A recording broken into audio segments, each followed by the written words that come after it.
انہوں نے کہا بشروہ بغلام علیم، آپ بڑھاپے میں جا رہے ہیں، آپ کی بیوی عمر کے اس حصے میں ہے جو 100 سال کے قریب ہے،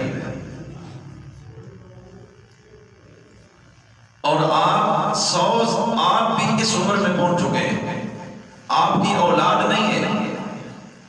اب اللہ تعالیٰ آپ کو اولاد دینا چاہتا ہے، آپ نے اللہ سے مانگی ہے۔ ہم اللہ کے فرشتے ہیں اور اللہ تعالیٰ نے اس لیے بھیجا کہ تم جاؤ اور میرے ابراہیم کو خوشخبری دو کہ اللہ علم والا بچہ ابراہیم کو عطا کرنا چاہتا ہے۔ ہم تو آپ کو خوشخبری دینے کے لیے آئے۔ فَأَقْبَلَتِ امْرَأَتُهُ فِي سَرَّةٍ فَصَكَّتْ وَجْهَهَا، میں یہ بات بیان کرنا چاہتا ہوں، ذرا اس پہ غور کریں، اس لیے سارا بیک گراؤنڈ آپ کے سامنے رکھنا پڑا کہ بات کو سمجھ جائیں۔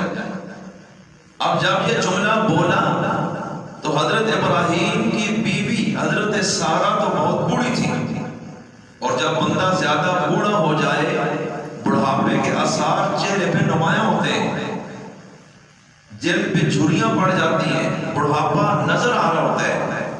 اب یہ عمر اولاد کی نہیں ہے، شباب گزر چکا ہے، بڑھاپا ہے، اور عام طور پر دنیا میں اس عمر میں اولاد نہیں ہوتی، اور فرشتے آ کر کہہ رہے ہیں کہ آپ کو مبارک ہو، آپ کو اللہ علم والا بیٹا دینا چاہ رہے ہیں۔ تو یکدم حضرت سارہ پردے کے پیچھے سے نکل کے سامنے آ گئی۔ پہلے تو انہوں نے سمجھا ہوگا یہ انسان ہے، اس لیے سائڈ پہ تھی، لیکن جب بات کھول گئی کہ یہ انسان نہیں ہے تو فرشتے ہیں، تو فوراً سامنے آئی یہ بات سننے کے بعد، اور کیا کہا؟ فَصَدَّقَتْ وَجْهَهَا، اپنے چہرے پر یوں ہاتھ مارا کہ یہ دیکھیں میرے آثار۔ وَقَالَتْ عَجُوزٌ عَقِيمٌ، اور یہ بہت بوڑھی اور پانچ خاتون ہے، اپنے چہرے پر یوں ہاتھ لگا کر اشارہ کیا کہ آپ دیکھ رہے ہیں میری زندگی اور میری عمر کا یہ حصہ اور میری اولاد، یہ کیسے ہو سکتا ہے؟ مطلب یہ ہے کہ ابراہیم بھی اس عمر میں ہے، میں بھی اس عمر میں ہوں، بڑھاپا شدت کے ساتھ طاری ہے، اور پانچ بھی ہوں، اولاد کے اسباب آثار بھی نظر نہیں آ رہے، اور اتنی بوڑھی ہو گئی، اور آپ کہتے ہیں بیٹا ہوگا، یہ کیسے ہوگا؟ اب فرشتوں نے کیا جواب دیا؟ قالوا كذلك، انہوں نے کہا اسی طرح ہوگا جس طرح ہم نے بولا ہے، اس لیے کہ اولاد عطا کرنے والا کون ہے؟ قال ربک، انہوں نے کہا یہ ہمارا پیغام آپ تک پہنچانا ہے، اور رہا بیٹا دینا تو یہ بات تیرے رب نے کہی ہے جو ہم آپ کو بتا رہے ہیں، یہ ہمارا پیغام نہیں، یہ رب نے بولا ہے کہ میں ان کو بیٹا دینے لگا ہوں، آپ ان کو جا کر خبر دے دیں۔ تو اسی طرح ہوگا، اسی بڑھاپے میں ہوگا، اسی پوزیشن میں ہوگا، پانچ پن کے ساتھ ہوگا، اسی عمر میں ہوگا۔ اور اب یہ کیسے ممکن ہے؟ فرمایا هو الحکیم العلیم، اس کی حکمت بھی سب سے نرالی، اس کا علم بھی سب سے جدا ہے، ہم تو بتا سکتے ہیں، آگے کام اس کا ہے۔ اب یہ واقعہ میں جو نقل کر رہا ہوں اس پہ ذرا غور کرنا ہے۔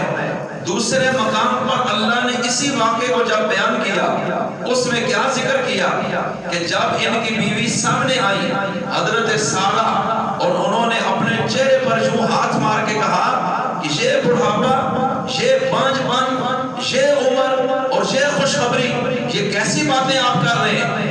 میری اولاد کیسے ہو سکتی ہے جبکہ اسباب و آثار نہ ہونے کے برابر ہے؟ تو اس وقت وہ فرشتے کیا کہتے ہیں؟ اللہ تعالیٰ دوسرے مقام پر فرماتا ہے، انہوں نے کہا سلام علیکم اہل البیت انہ حمید مجید، اور ساتھ کیا فرمایا؟ اتعجبین من امر اللہ رحمت اللہ وبرکاتہ علیکم اہل البیت انہ حمید مجید۔ کیا آپ اللہ کے اس حکم سے تعجب میں پڑ گئی ہیں؟ آپ پر اللہ کی رحمت ہو اے اہل بیت۔ اب اس گھر میں ایک ابراہیم ہے، ایک ان کی بیوی سارہ ہے، اولاد ہے کوئی نہیں، نہ بیٹا نہ بیٹی، تو داماد تو ہو ہی نہیں سکتے۔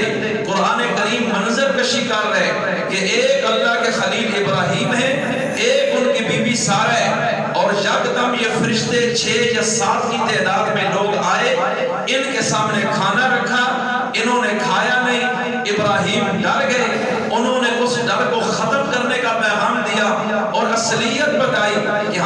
انسان نہیں، ہم تو فرشتے ہیں، آئے کیوں ہو؟ آپ کو خوشخبری دینے، اللہ آپ کو بیٹا دینے لگے۔ بس یہ جملہ بولنا تھا کہ حضرت سارہ میدان میں آ گئی، انہوں نے کہا یہ کیسے ہو سکتا ہے؟ تو اس وقت فرشتوں نے حضرت سارہ کو مخاطب کر کے، جو کہ ابراہیم خلیل اللہ کی بیوی ہیں، ایک پیغمبر کی حرم ہے، پیغمبر کی عزت ہے، اور وہ کیا کہنے لگی کہ کیسے ہوگا یہ بچہ انہی حالات میں اور اسی عمر میں؟ مطلب یہ ہے کہ آج جوانی دوبارہ لوٹائی جائے گی یا اسی پوزیشن میں ہوگا؟ اب انہوں نے کیا بولا، کیا آپ اللہ کے حکم سے تعجب کر رہی ہیں کہ یہ کیسے ہوگا؟ تو یہ سن لیجئے، رحمت اللہ علیکم اہل البیت، اے اہل بیت، اے گھر والوں، آپ پر اللہ کی رحمت ہو، اللہ اسی عمر میں آپ کو بیٹا